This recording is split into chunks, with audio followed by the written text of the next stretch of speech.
Vamos a continuar con la unidad número 4, que es de metabolismo mineral óseo, y con un tema muy importante y muy común, que es la osteoporosis. Ay, no sé si vas a alcanzar a ver.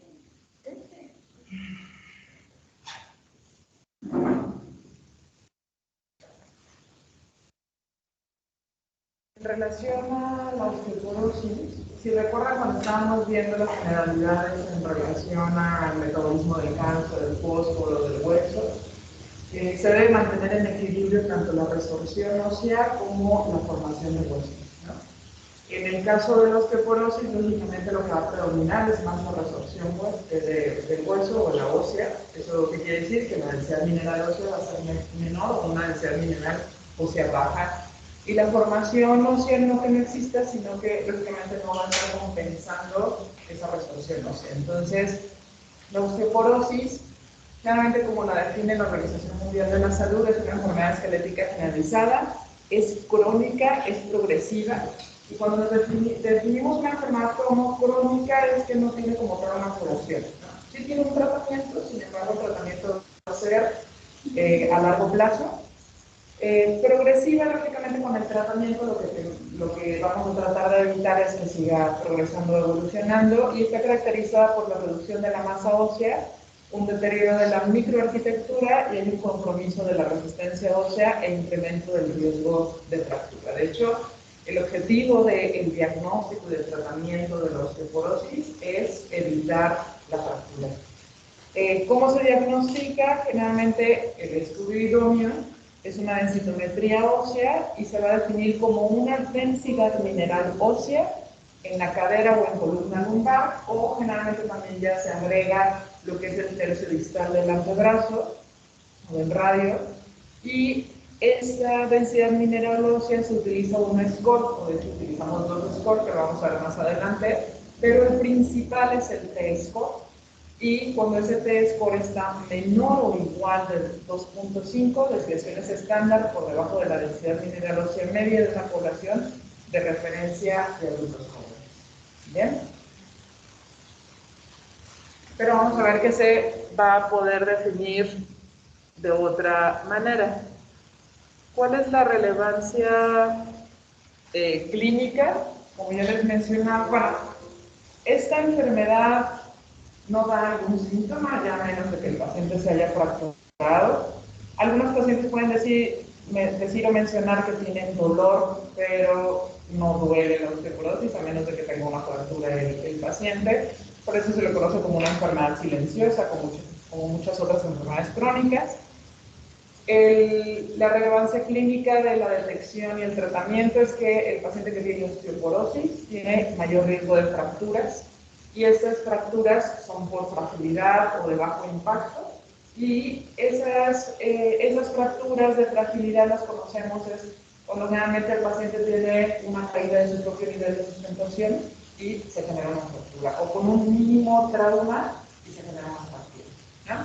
Si el paciente les comenta que tiene una fractura de cadera, pero tiene un accidente automovilístico y fue de alto impacto, lógicamente eso no lo consideramos una fractura por fragilidad, y es una enfermedad que se puede prevenir, y es fundamental sobre todo su diagnóstico y tratamiento para la prevención de fracturas.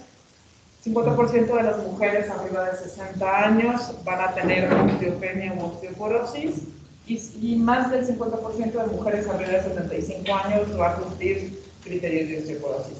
Se presenta tanto en hombres como en mujeres, sin embargo es más común en mujeres.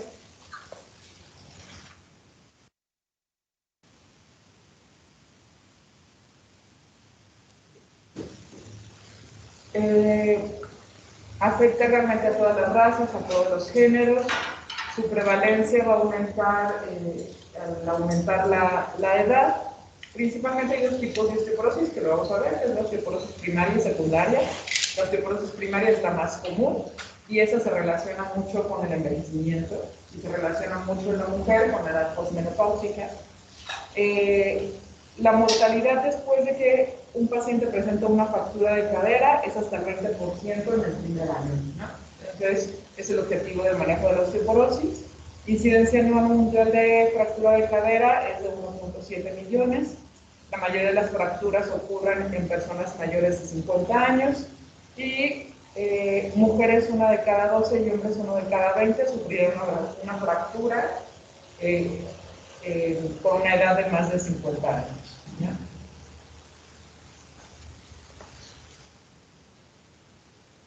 Bien, la dividimos o la clasificamos en dos, que sería osteoporosis primaria y la osteoporosis secundaria. Aquí va a ser muy diferente a lo que nos referíamos nosotros en el hipotálamo hipófisis, ¿no? Acá nos referimos a primaria porque realmente se descarta cualquier otra patología relacionada con el metabolismo óseo, que esta es la patología del metabolismo óseo, pero que sea una causa ajena a esta situación. Secundaria va a ser condicionada por alguna otra enfermedad, ya sea endocrinológica, gastrointestinal, hematológica o por fármacos. Y primaria se subdivide en otras dos categorías, que sería la osteoporosis posmenopáusica o tipo 1 y la osteoporosis senil o tipo 2, ¿no? De hecho, de estos tipos de osteoporosis, la que sería como la más común o la más frecuente, y de hecho donde van a encontrar mucha más información, es de la osteoporosis posmenopáusica o tipo 1. ¿Bien?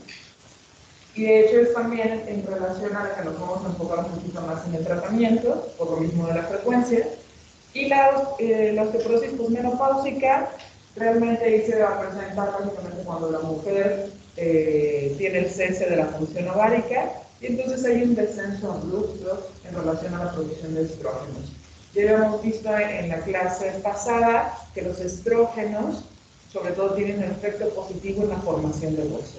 En la mujer, después del cese de la producción de estrógenos, lo que va a quitar es ese factor, que sería la formación del hueso, y entonces va a estar incrementada la resorción ósea.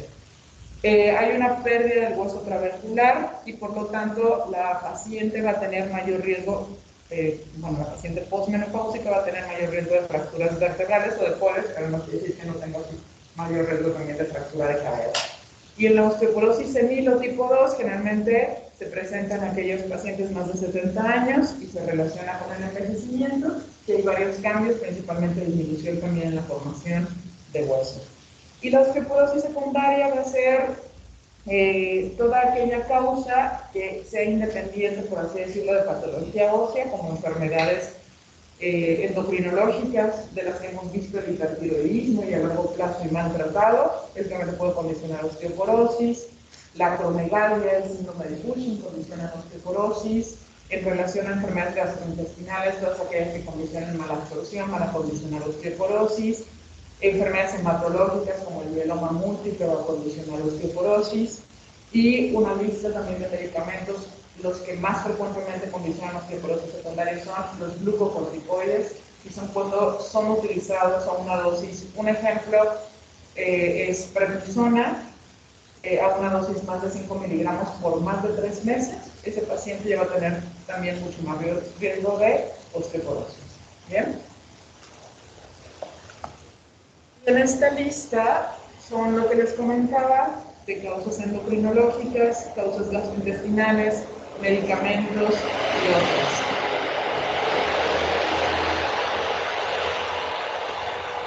¿Por qué es importante también que se estas causas secundarias? Principalmente para el abordaje del paciente que acude con nosotros con un diagnóstico de osteoporosis. Nosotros, aunque sepamos que la causa más común es posmenopáusica y me llega una mujer de 60 años que hace 10 años presentó su menopausia, de todas maneras tenemos que hacer un interrogatorio para tratar de descartar causas secundarias, ¿no? Y hacemos una serie de interrogatorio o, lógicamente, los antecedentes.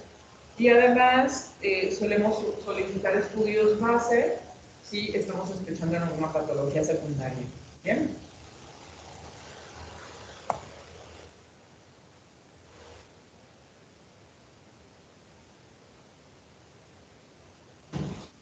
Bien. Un punto importante aquí, no lo hemos mencionado en las primeras clases, nosotros alcanzamos, o todos ustedes, lo más seguro es que ya van a alcanzar lo que es la masa ósea máxima. Las mujeres se alcanzan al final de la adolescencia y a principios del tercer decenio de la vida, y en los hombres en el segundo decenio de la vida. No, no me puedes hablar. Pero incluyen en este tiempo en que vamos a alcanzar nuestra masa ósea varios factores.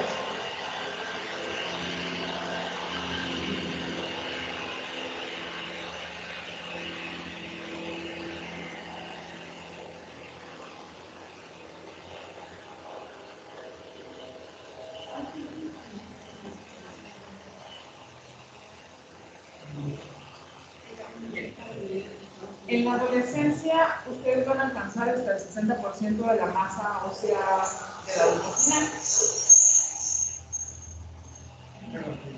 Si estás conectado, se va a estar escuchando.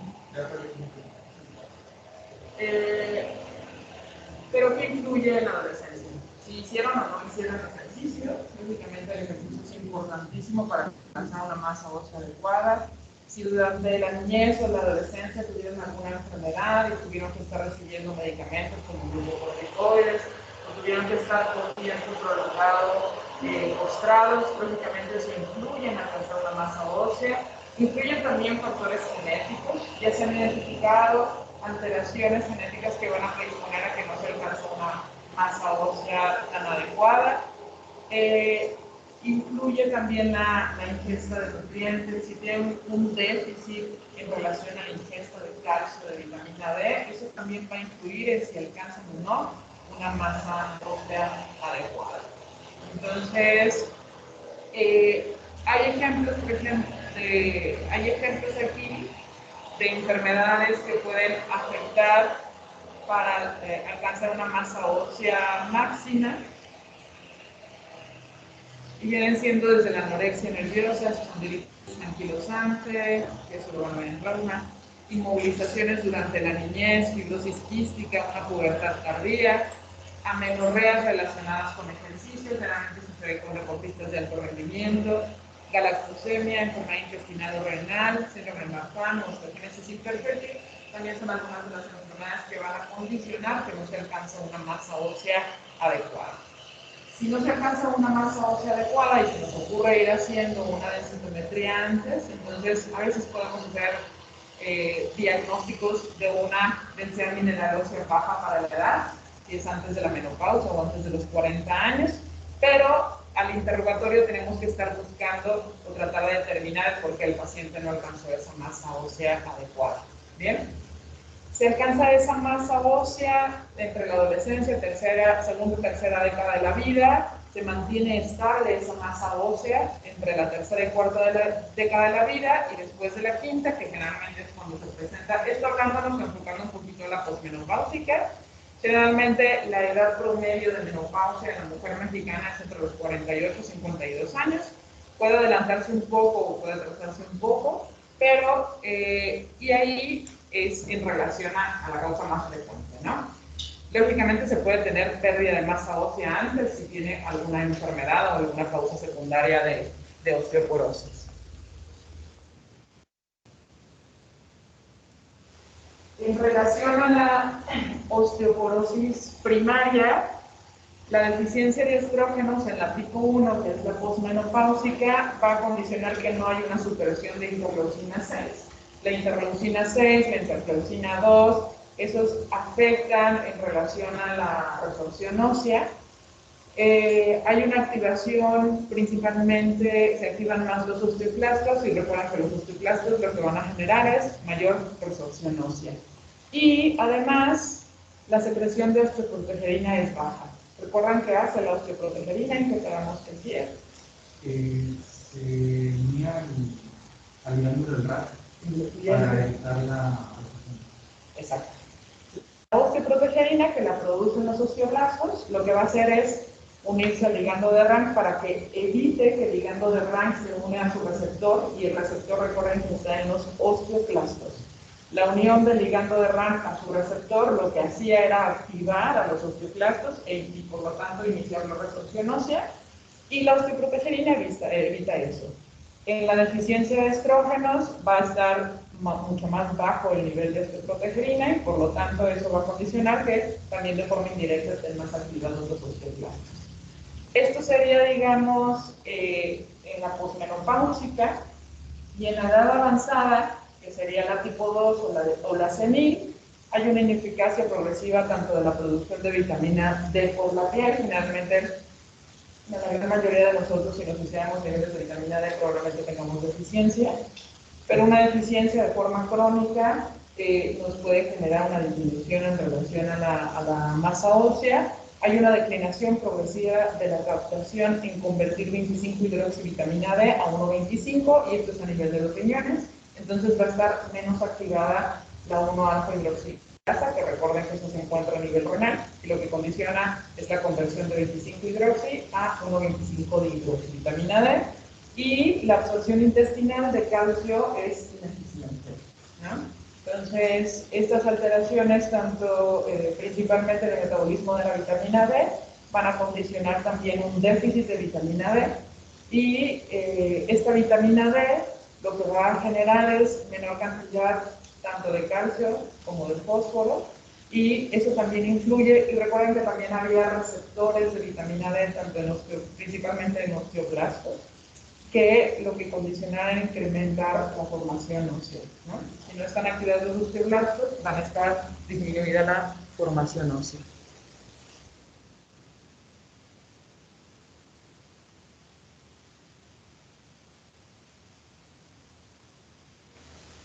En relación, hay otros factores a tener en cuenta que no nada más influyen los estrógenos o nuestra edad, sino también la genética, y se han identificado diferentes mutaciones en diferentes vías, que es la vía WNT. Recuerden esa vía para que se lo entiendan. Exacto. Y ahí influye la esclerostina, que es producida por los osteocitos, y la esclerostina lo que inhibe es la formación de hueso, ¿no? ¿Por qué? Porque inhibe justamente a la WNT, inhibe que la beta-catenina se separa de la proteasa, por lo tanto que no se active esa vía. Mutaciones también tanto en el ligando de RAM como en su receptor, y mutaciones también en osteoprotegerina. Entonces, básicamente, si se dan cuenta, todas estas vías, si están activas, lo que nos ayudan es para la formación de hueso, excepción, digamos, si se une el ligando de RAM a su receptor, entonces incrementaría la resorción ósea. Variaciones étnicas, también se ha observado que los afroamericanos tienen una mayor masa o densidad ósea a comparación que los asiáticos, y en relación a los hispanos, las tasas, realmente ahí no hay mucha información, sería como un punto intermedio en relación a la masa ósea a comparación de los afroamericanos y de los asiáticos, pero se tiene una tasa mucho más baja de fracturas. La actividad física durante la infancia, como les mencionaba hace un momento, va a ayudarnos a incrementar esa masa ósea máxima, y enfermedades crónicas y o fármacos la van a disminuir, ¿no? Y no nada más durante la infancia. Parte de las recomendaciones generales que se le dan a un paciente que tiene osteoporosis o osteopenia es que continúe haciendo ejercicio, porque eso nos ayuda a que se evite o que incremente la formación ósea. La vejez, también hay mayor resorción que formación en relación a la edad, y hay mayor pérdida después de los 65 años. La deficiencia de esteroides sexuales, tanto en el hombre como en la mujer. Digamos, en la mujer hasta tiene un tipo o subtipo de osteoporosis, que es la posmenopáusica, pero en el varón también influye, ¿no? Si tiene un déficit de andrógenos a una etapa temprana, eso también va a interferir en su masa ósea, ¿no? La disminución de los osteocitos. Recuerden que los osteocitos en sí hay hasta mecanorreceptores que van guiando tanto la activación de los osteoblastos como de los osteoclastos. Entonces, son en sí las celulitas que van ayudando a que se mantenga ese equilibrio entre la formación y resorción. Si hay una disminución de los osteocitos, lógicamente también no va a haber una activación de osteoblastos, y si no hay osteocitos, son los que producen la esclerostina, y la esclerostina realmente también interfería en relación a la formación ósea, ¿no? Porque inhibía la formación ósea. Exceso de glucocorticoides, eso se lo sigo mencionando porque justamente también van a encontrar ahí y hay artículos o información diferente en relación al manejo de osteoporosis asociada a reumatismo. ¿Bien?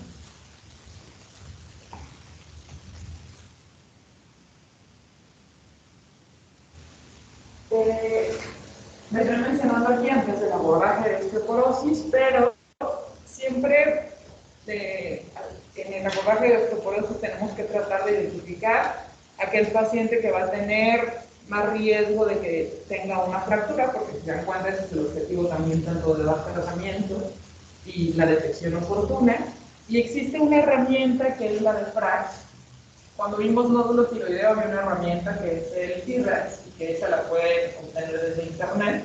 De la misma manera, la herramienta de FRAX o la calculadora del FRAX la pueden obtener desde internet, pero tienen que ponerle FRAX México, ¿no? Porque hay de diferentes países y es muy diferente, digamos, la información que se tiene de cada uno de ellos o el riesgo. Entonces, ahorita les voy a poner cómo se ve cuando ustedes la buscan en internet y qué evalúa esta herramienta de FRAX, qué tanto riesgo tiene mi paciente de que tenga alguna fractura, y es en base a estos factores, ¿no? Ya quedamos que la edad, entre mayor edad, principalmente arriba de los 50, 65 años, mi paciente va a tener mayor riesgo de fractura, evidentemente incrementa todavía más si tiene más de 75 años. El género, como tal, casi es lo mismo tanto en hombres como mujeres, sin embargo en mujeres es un poco más incrementado ese riesgo en relación a las fracturas. Un índice de masa corporal bajo es un factor de riesgo para una densidad mineral ósea baja, o si la paciente o el paciente tuviera una reducción de peso muy abrupta, ese también es un factor de riesgo. Digamos, hasta sería un poco de factor protector de los pacientes con obesidad. El tabaquismo y el alcoholismo son factores de riesgo para pérdida ósea. El alcoholismo en relación a más de 2 bebidas al día en la mujer o más de 3 bebidas al día en el varón. Fractura previa, si la paciente o el paciente ya nos refiere que tuvo una fractura previa, aunque va a depender del tipo de fractura, ¿no? Si me dicen, me fracturé una falange, evidentemente esa no es considerada como una fractura de fragilidad. Las que consideramos fracturas por fragilidad son de huesos largos, a nivel del húmero, del fémur, a nivel de los cuerpos vertebrales, pero a nivel de los cuerpos vertebrales que sean fracturas por compresión, que vamos a ver unas imágenes más adelante, y que estas fracturas sean de bajo impacto, ¿no? Es que el paciente se fracturó el húmero y fue un accidente o de alto impacto, pues no lo consideramos como una fractura previa. Si los padres, tanto mamá o papá, tuvieron antecedente de una fractura, y generalmente ahí nos vamos más directamente a fractura de cadera, eso puede tener como factor de riesgo de que ese paciente tiene más incremento. Si el paciente actualmente o previamente estaba con uso de glucocorticoides, más de 5 miligramos de prednisona por más de 3 meses. Si mi paciente tiene artritis reumatoide, esta es una enfermedad reumatológica que incrementa, bueno, hay otras enfermedades reumatológicas que también van a incrementar el riesgo de fractura, pero se ha asociado más a artritis reumatoide. Y si el paciente tiene alguna causa de osteoporosis secundaria, ¿no? De hecho, artritis reumatoide es una causa de osteoporosis secundaria, sin embargo, en esta aplicación la ponemos separada, y hay otro apartado en que nos pone un recuadro donde nosotros seleccionemos si tenemos disponible una densitometría ósea, y de ahí tomamos el T-score a nivel del cuello femoral. ¿Bien? Si no hay disponible, de todas maneras, realizar una densitometría ósea, eso nada más se bloquea para que nos dé qué tanto riesgo tiene mi paciente de fractura. ¿Esto para qué nos interesa? También para decidir si mi paciente amerita o no tratamiento en caso de que mi paciente tenga osteopenia y no necesariamente osteoporosis. Y eso es lo que van a encontrar en internet. Ustedes le ponen FRAX México, y debe aparecer siempre la banderita para México. Y justamente solamente es ir llenando estos recuadros, poner la edad del paciente, no es necesario poner la fecha de nacimiento, poner el género, poner el peso y la estatura, porque a través de eso va a sacar el índice de masa corporal. si tiene una fractura previa, padres con fractura de cadera, humador activo, glucocorticoides, artritis reumatoide, osteoporosis secundaria, alcohol, si tiene más de 3 bebidas al día, y si es posible tener el T-score a nivel de cuello femoral, ¿no? Ya nada más le colocan ustedes calcular y les va a poner un recuadro en relación a qué tanto riesgo tiene ese paciente de una fractura. Aquí les estoy colocando el FRAX que nos interesa. Si en ese recuadrito me aparece que tiene más del 3% para una fractura de cadera o tiene más del 20% para una fractura osteoporótica mayor, esto lo está estimando a 10 años, entonces esa de hecho es una indicación de que ese paciente va a requerir inicio de tratamiento. ¿Bien? Lógicamente, si sale menos de esto, tampoco nos quiere decir que no lo vaya a requerir, ¿verdad? Porque va a depender de cómo está mi densitometría ósea y si ya tuvo o no mi paciente una fractura por fragilidad.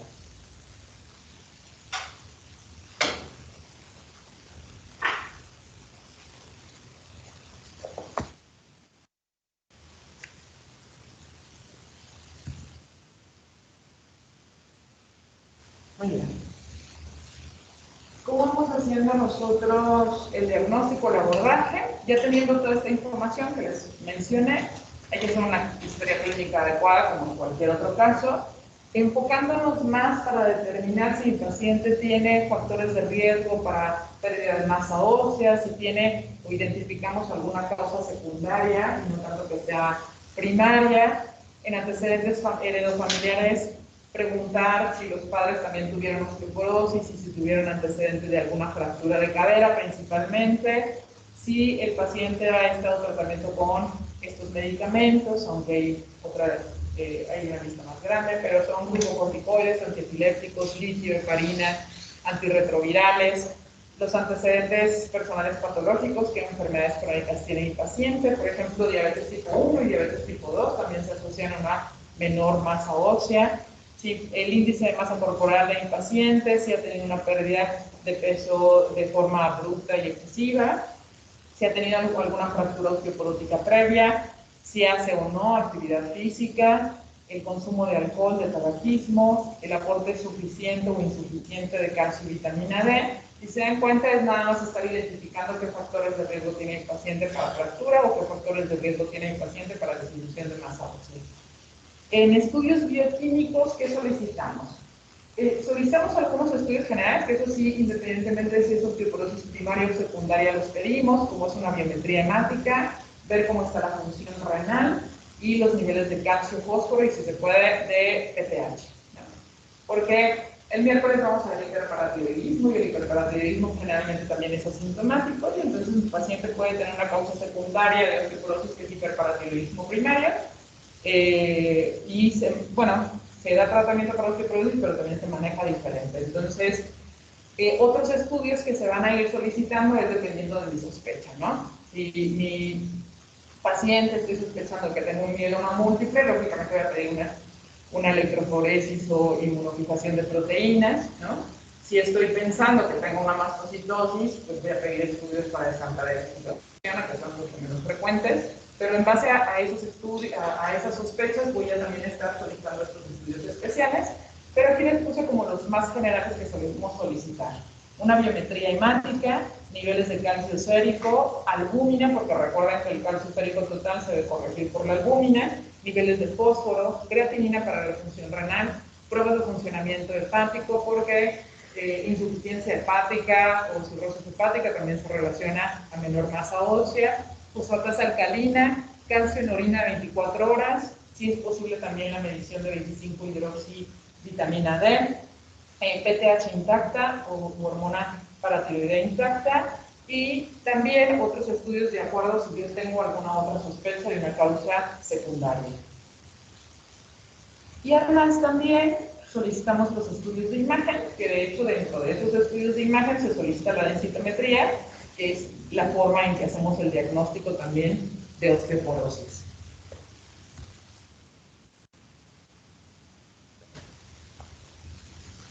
Y en los estudios de imagen, las fracturas vertebrales Si ya sabemos que la osteoporosis era asintomática, un paciente puede tener una fractura vertebral y no tener ningún síntoma, ninguna molestia, y se hacen de forma espontánea, sin necesidad a veces de caída ni nada. Entonces, ya a menos de que el paciente refiera, además tengo lumbalgia, ¿verdad? Pues con más razón le vamos a pedir una radiografía simple, pero de entrada sí les sugiero que a todo paciente que ya están abordándolo por osteoporosis, por lo menos le pidan una radiografía simple aperilateral de columna lumbar. ¿Bien? Las fracturas asociadas a osteoporosis, si dan cuenta aquí es a nivel de L2, tiene una fractura por aplastamiento o por compresión, y es sumamente característico de que este paciente va a tener osteoporosis. No es la forma, bueno, de hecho, ya se agregó en las últimas guías que si el paciente tiene una fractura por fragilidad, con eso puedo hacer el diagnóstico de osteoporosis, aunque no tenga una densitometría ósea. Entonces, ¿para qué me interesa también identificar si mi paciente tiene una fractura por fragilidad a nivel de columna? Es uno, porque es una indicación de tratamiento, y también para elegir el tipo de tratamiento que le voy a dar a mi paciente.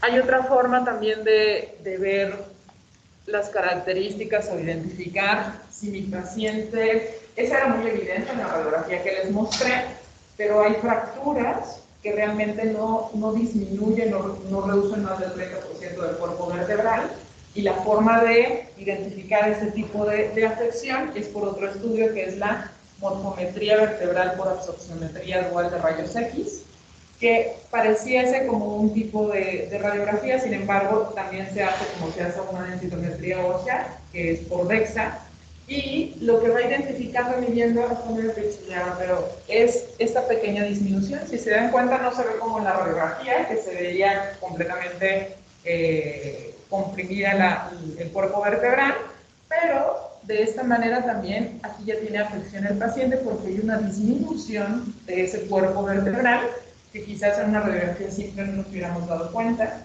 No es como algo típico solicitar este tipo de estudio, porque es ya un poco más especial, es más típico solicitar una radiografía simple, pero cuando solicitamos este tipo de estudio es porque generalmente se recomienda más cuando es una mujer de más de 70 años, hombre más de 80 años, cuando tiene una pérdida de estatura más de 4 centímetros o el paciente tiene hiposis,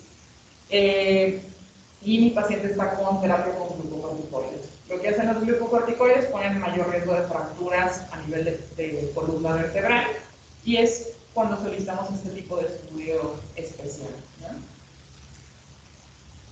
Esto de la estatura es muy importante, que les pregunten al paciente o a la paciente cuál era como su estatura máxima entre los 20 y 30 años de edad. Medirlos en su consulta, y si por ejemplo les había dicho que era 1,70 y ahora está en 1,65, lógicamente ese paciente ya perdió 5 centímetros, y ahí les sugiero que si no pueden realizar este estudio, lógicamente realicen una radiografía simple, aunque el paciente no les diga que tenga dolor. ¿Bien? Y viene el estudio idóneo para hacer el diagnóstico de osteoporosis, que es la densitometría ósea, y lo que se requiere es que sea por DEXA, por absorcionmetría de rayos de energía dual. ¿A quiénes solicitamos una densitometría? También no es que todos ustedes tengan que hacer una densitometría si no tienen ningún factor de riesgo. Y lo más recomendado, porque también después estamos haciendo sobre diagnósticos, sobre tratamientos, y si todavía la mujer no está en menopausia, tiene menos de 50 años, no tiene ningún factor de riesgo, realmente eso no sería una indicación para hacer una densitometría, porque luego estamos haciendo diagnósticos de osteopenia, estamos dando tratamientos extra, y eso tampoco es adecuado. En el sentido de que el riesgo de fractura se incrementa arriba de los 65-75 años, y es por eso que ponen estas indicaciones para hacer una densitometría. Como es toda mujer arriba de 65 años, toda mujer postmenopáusica con historia de fracturas sin trauma mayor, osteopenia diagnosticada radiológicamente, en tratamiento con glucocorticoides sistémicos por más de 3 meses, con factores de riesgo para osteoporosis que ustedes ya los conocen, o puede ser una mujer menor de 65 años, pero que tenga estos factores de riesgo.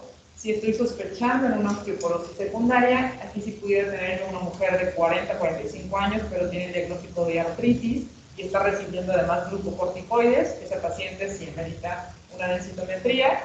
En hombres mayores de 70 años o en hombres entre 50 y 70 años, pero que tengan factores de riesgo para osteoporosis.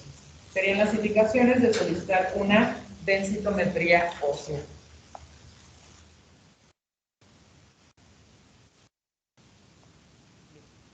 La densitometría nos va a dar dos puntajes, que es el puntaje T-score.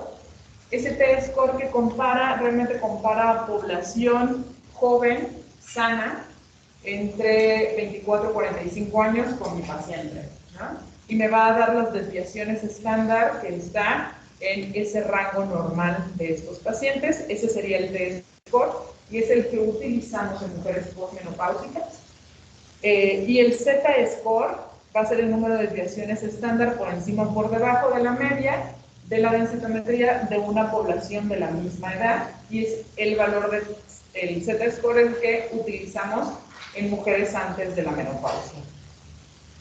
Si tiene una indicación de hacerlo antes de la menopausia, como les mencionaba, en relación a si tuvo una falla ovárica prematura, que tuvo una deficiencia de estrógenos antes de los 40 años, generalmente y ahí le decidimos hacer una densitometría.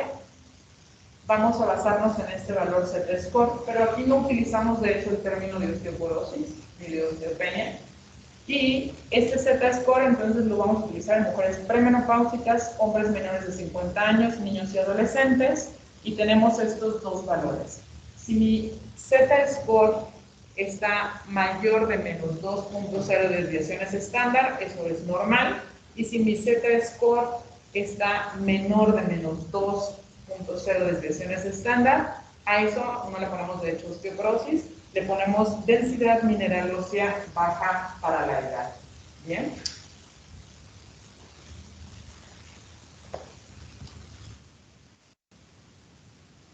En cambio, si a mi paciente ya es una mujer posmenopáusica o está en la perimenopausia, tiene factores de riesgo, un hombre mayor de 50 años, ahí el valor que vamos a utilizar es el valor de T-score, y aquí si utilizamos estos tres términos. Normal cuando mi T-score es mayor de menos 1.0 desviaciones estándar, osteopenia cuando mi T-score está entre menos 1 a menos 2.5 desviaciones estándar, y osteoporosis si mi T-score es menor de menos 2.5.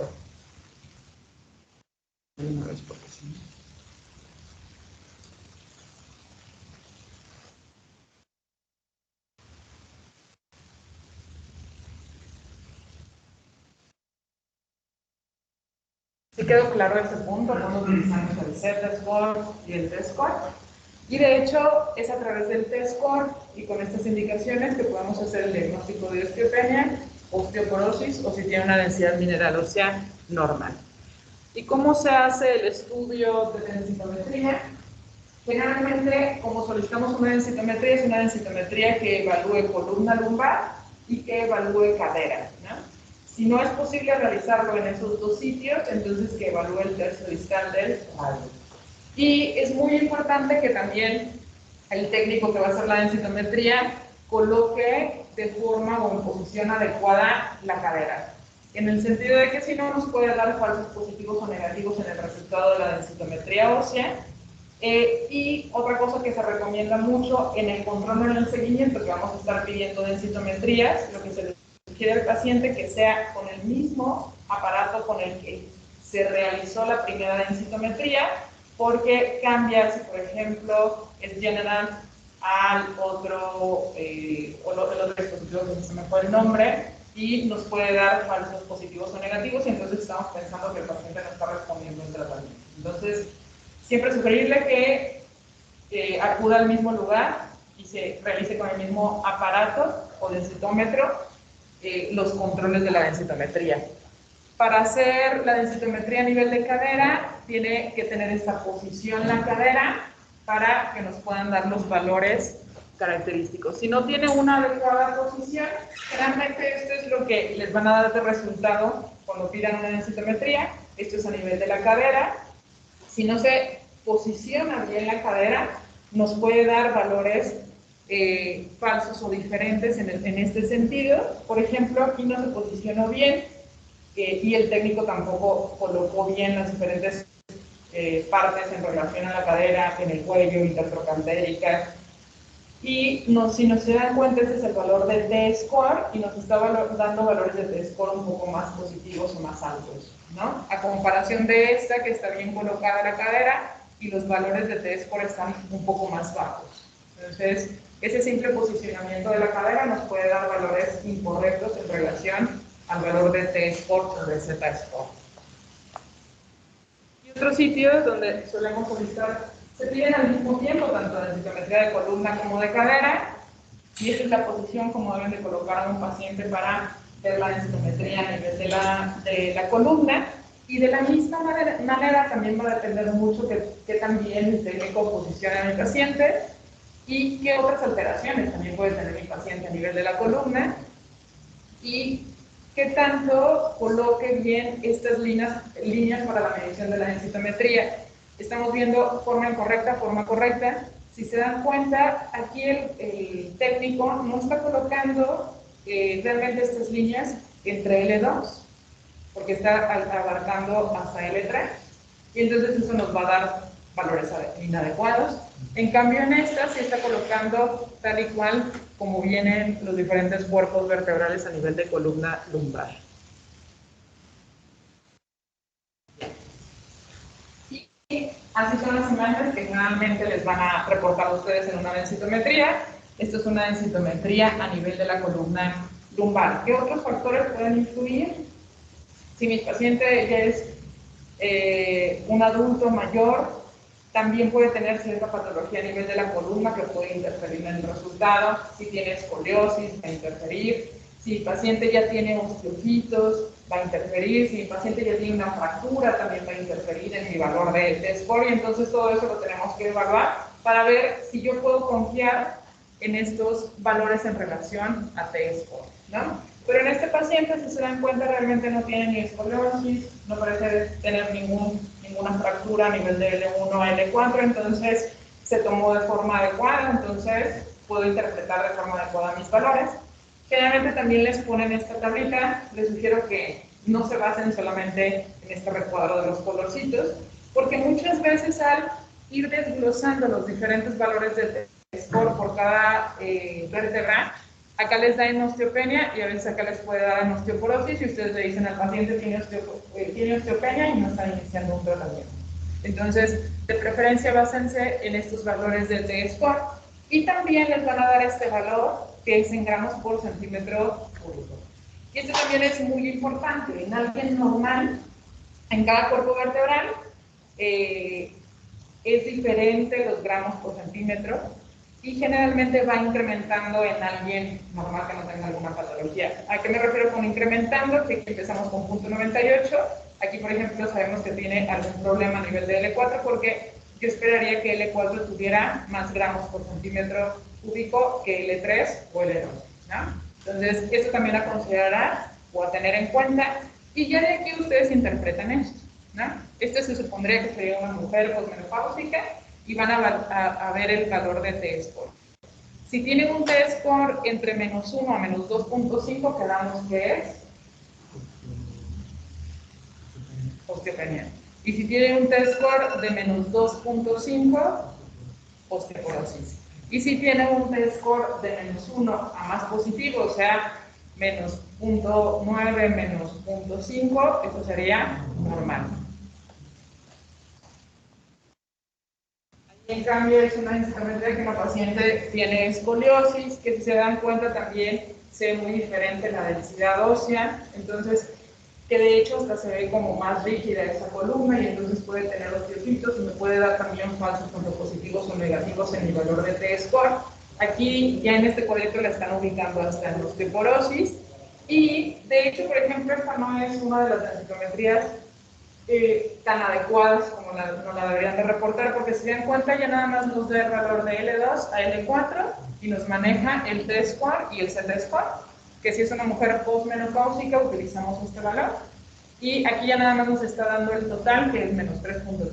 De todas maneras, ahí estaría en osteoporosis, ¿no? Sin embargo, me hubiera gustado ver que nos diera el valor de cada uno de los cuerpos vertebrales. Este es el reporte que nos van a dar a nivel de la cadera. A nivel de la cadera, los sitios que más importan para hacer el diagnóstico de osteoporosis es a nivel del cuello femoral, que sería este, recuerdo que está aquí, y cadera total, ¿no? Serían como los dos valores más importantes.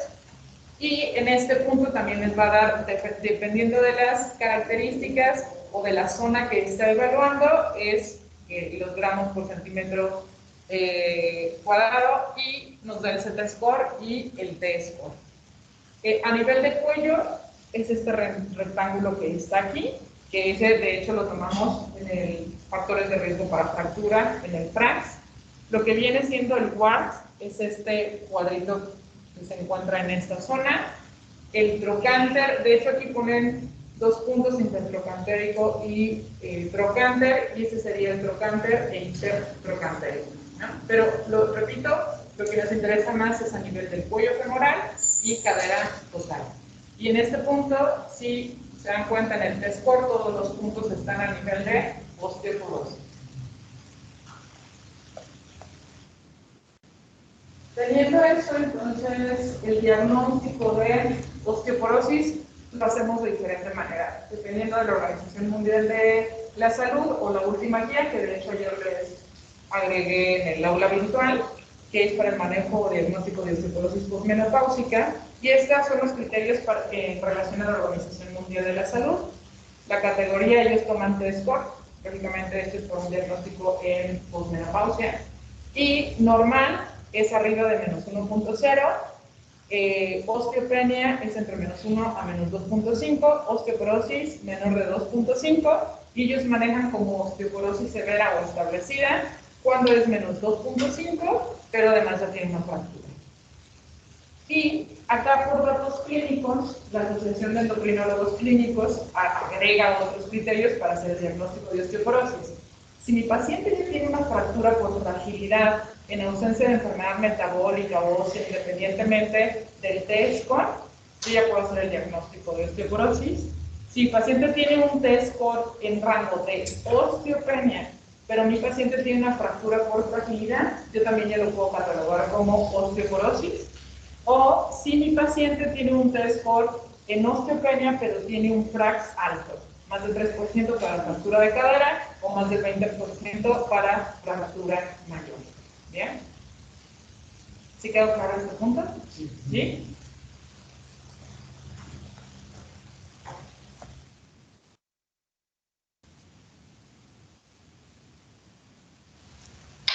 Y de hecho nos vamos a quedar aquí en medidas generales. Bueno, ¿ustedes son B o C? Bueno, vamos a continuar con nosotros. Pero en relación al tratamiento tenemos unas medidas generales, que de hecho estas se recomiendan a todo aquel paciente tenga osteopenia, tenga osteoporosis o no tenga ninguna de estas dos situaciones, estén normales. Esto sería para una salud ósea adecuada, y es una ingesta de calcio dentro de rangos de 1000 a 1200 miligramos al día. El calcio, si el paciente es intolerante a los lácteos y no puede consumir lácteos, que son los que tienen como más contenido de calcio, porque hay otros alimentos que también lo contienen, o tienen un déficit en relación a su ingesta, pues entonces le tendríamos que dar un suplemento con calcio a ese paciente, y el objetivo es que tenga ingesta de 1000 a 1200, va a depender también de la edad, y aquí en este recuadro, por ejemplo, en niños, dependiendo de la edad de los niños, puede ir desde 500 hasta 1300 miligramos al día, pero suelen consumir bastante bien los niños sin necesidad de darles suplementos. En adultos, entre 19 y 50 años se sugiere 1000, y arriba de 50 años, 1200. Aquí hay algunos alimentos que tienen fuente de calcio y lo que suelen contener. Por ejemplo, en relación a un vaso de leche, tiene hasta 300 miligramos de calcio. Entonces, si el paciente dice que consume 2 vasos de leche, ya tiene 600 miligramos, y ya nada más faltaría ver de dónde está consumiendo los otros 400, que probablemente nosotros la gran mayoría consumen la suficiente cantidad de calcio, ¿no? En el sentido, creo que ya les había dicho, una tortilla tiene como 200, 250 miligramos de calcio.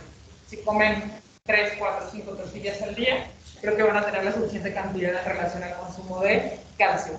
Pero eso también es importante preguntarlo, porque si hay algunos pacientes que no tienen la suficiente cantidad de consumo de calcio, y nosotros entonces tendríamos que dar suplementos de calcio. Evitar excedernos arriba de 1400 o 1500, porque eso se ha asociado a mayor riesgo de enfermedad cardiovascular o a mayor riesgo de formación de litos o de piedras en los riñones o daño renal. Por eso hay como este límite hasta 1200 en el adulto. Y en relación a suplementos, ¿verdad? Si el paciente realmente lo consume a través de la dieta, eso no va a condicionar mayor riesgo de enfermedad, bueno, dependerá del alimento, pero esto en relación a suplementos. La ingesta de vitamina D, también lo que se sugiere es un consumo de 800 a 1000 unidades al día. ¿Cómo se obtiene también la vitamina D? Hay alimentos que contienen vitamina D, por ejemplo el salmón, pero también es a través de la exposición solar. Sin embargo, si nos exponemos mucho al sol, después viene el cáncer de piel, el daño a nivel de la piel, entonces no se recomienda como mucho ese aspecto. Y ya hay diferentes presentaciones que nos pueden aportar desde 800 hasta 1000 unidades al día. El objetivo es mantener los niveles de 25-hidroxivitamina D en este rango, que es de 30 a 50.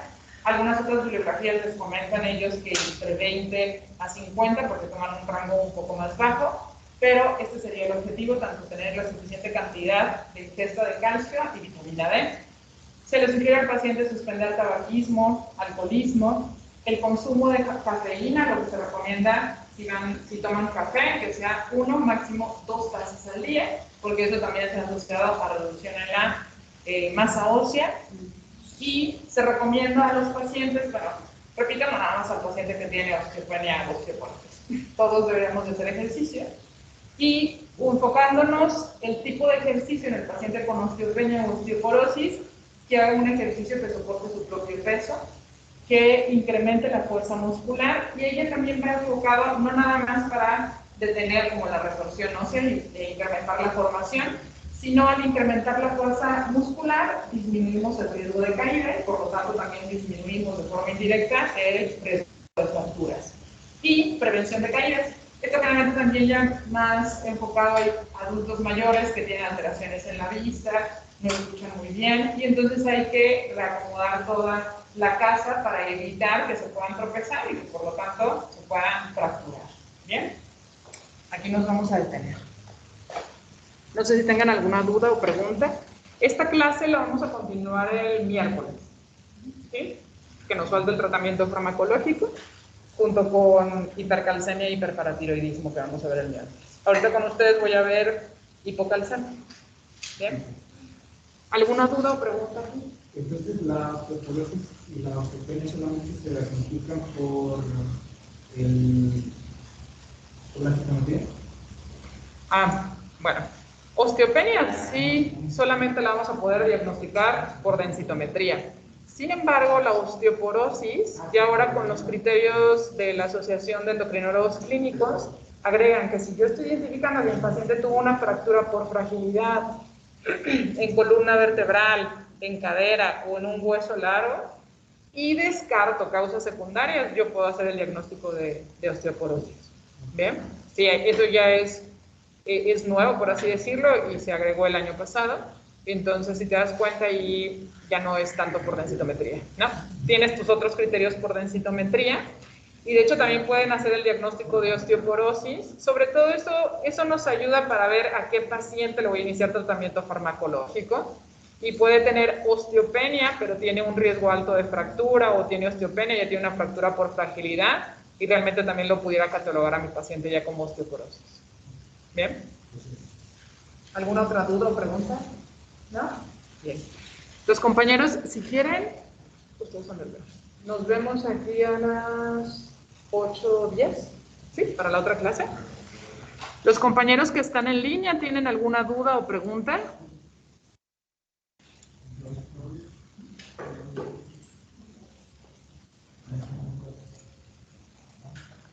Creo que no, maestra. ¿No? Bien. Los del grupo, bueno, con el grupo C terminamos. Y con el grupo B empezamos a las 8:10 para la clase de hipocalcemia.